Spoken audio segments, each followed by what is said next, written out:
Corpse and the Skeleton by Clark Ashton Smith.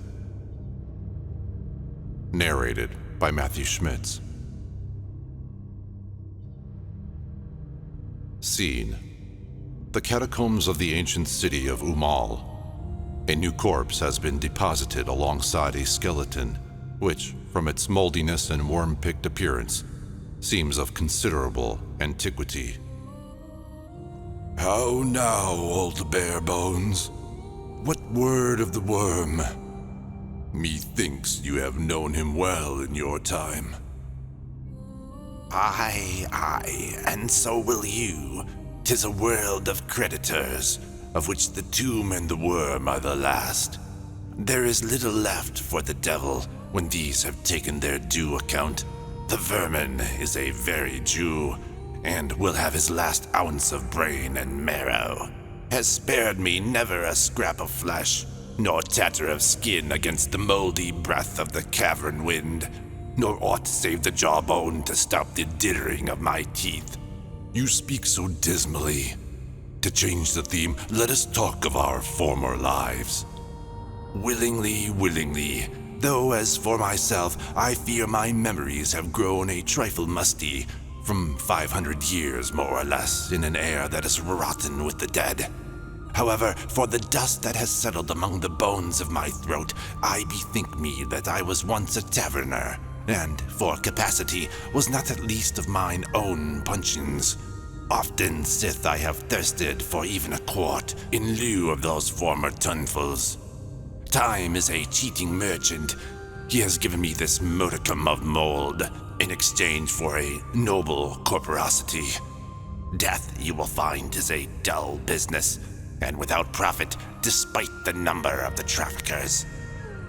Where then, with their multiform splendors, are the heavens of light and hells of fire, promised unto faith by the Sibyls and Hierophants? Ask of yonder cadaver, him whose corpulence diminishes momently, for the pampering of worms.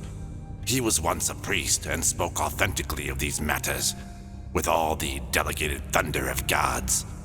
As for myself, I have found nothing beyond this narrow charnel vault, in whose lethal night are bred the vapors of silence, that wander forth to swell our number with the living, and rise from the rotten earth for an incense to the very sun.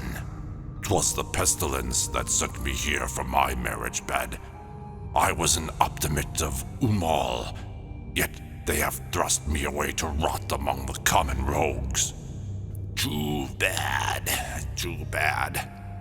Albeit I am long beyond the flesh myself to commiserate you. The brides are bony and the bedfellows cold. That you are like to find here, even though you lie till the deathlight glimmers within your eye sockets for the sparkling of lust. Find we then no recompense? No meed of wisdom holden unto death, nor the secrets buried from the sun in the deep night of charnels? We have wisdom, if you like. A dull and dusty wisdom.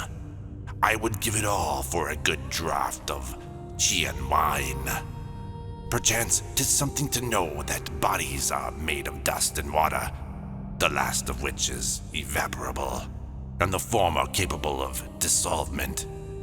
For this is all our knowledge, in spite of much that is known and spoken of hierophant and philosopher.